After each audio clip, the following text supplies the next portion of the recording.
วิดีโอจะง่วงไง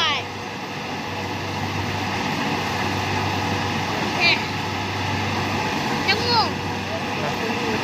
โง่เลยเขาถ่ายวิดีโอนะครับถ่ายวิดีโอนะเดี๋ยวไอ้นายเป็นยัง ถ่ายลงยูทูบถ่ายลงยูทูบเด่นครับขึ้นไปเลยไม่ต้องขึ้นเลยตัวนี้นะ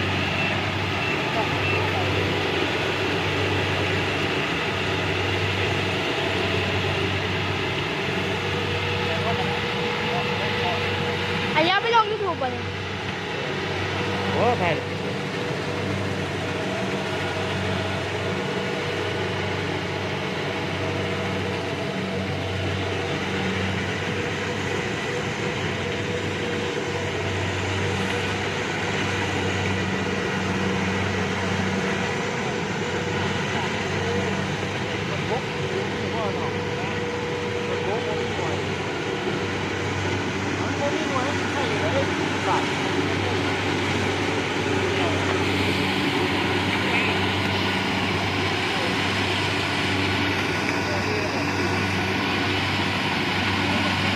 ป็นมือถือลากด้วย เนี่ยสบู่ โอ้ยไม่ต้องเป็นไว้มันโดนลูกเต่า ด้วยกระทะรถเลยพอ ก็สุดท้ายอันการให้มาถ่ายแล้วเนี่ย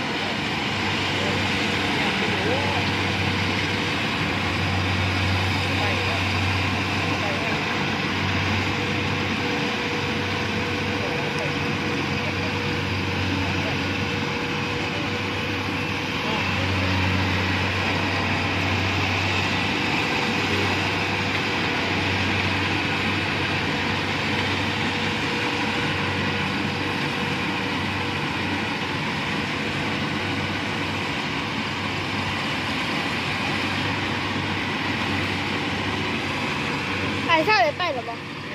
ไอ้เช่าเลยไปหรอปะฮะ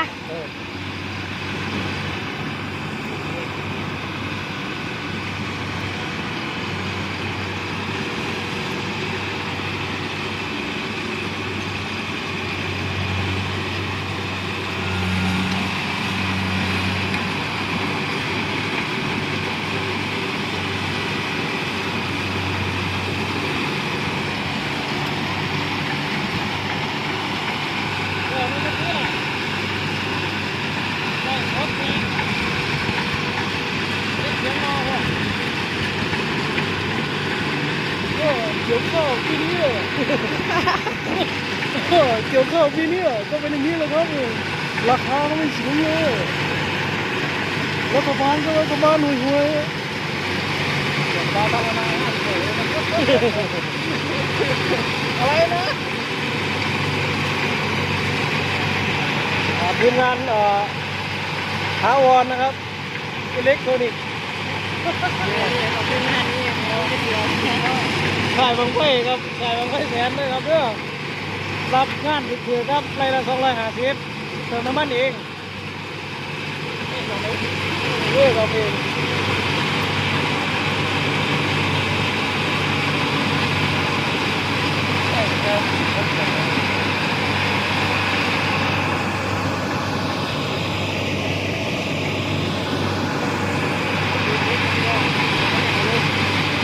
ทีมงานช่างคิวครับย่างมากเลยเด้อในราคาย่อมเยาครับ เดี๋ยวตายเห็นหมดเลยเลย ได้ละ699เติมน้ำมันเอง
ได้เกมหรอ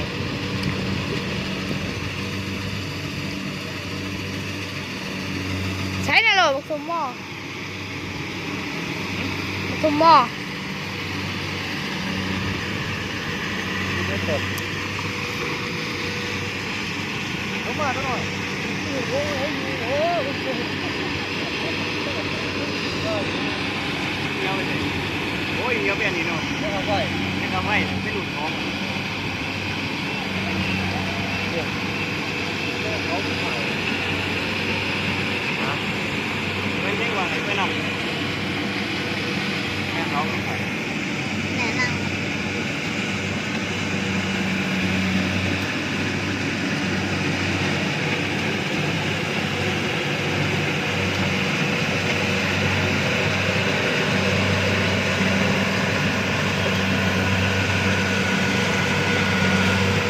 ง่ายมากเลยบอก แม่เนี่ยได้ตัวงานแบบที่ไหนบ้างนะงานแบบที่ไหนนะ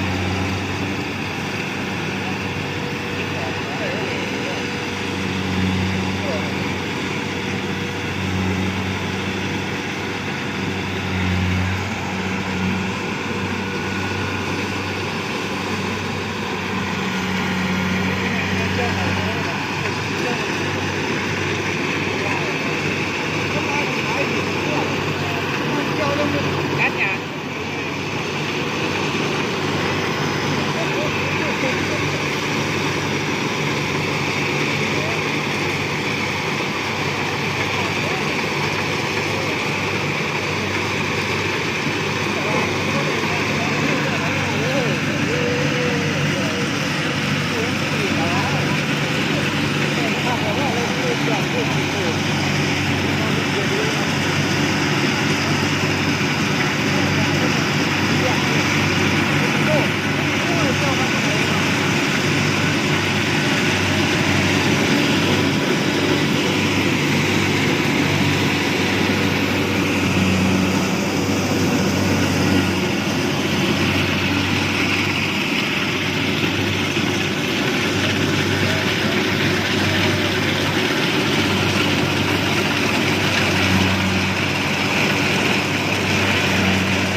เตยเด้อเด็กหน่อย เดี๋ยวมีที่ละ20,000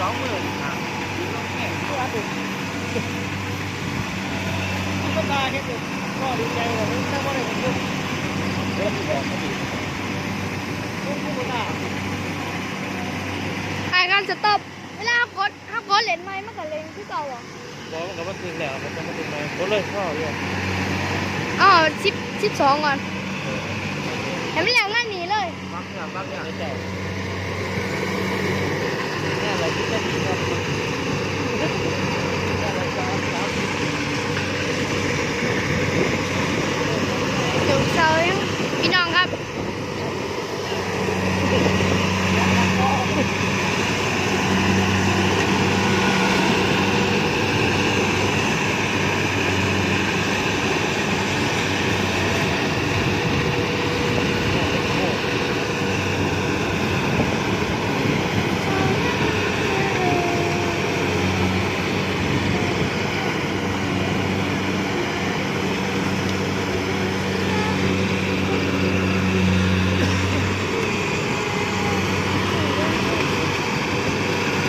กำลังเกี่ยวเขาครับพี่น้องครับ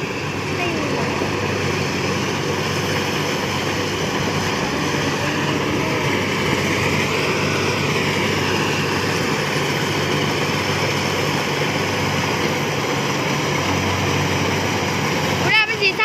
ว่าตัวไหนตัวสีแดง เออ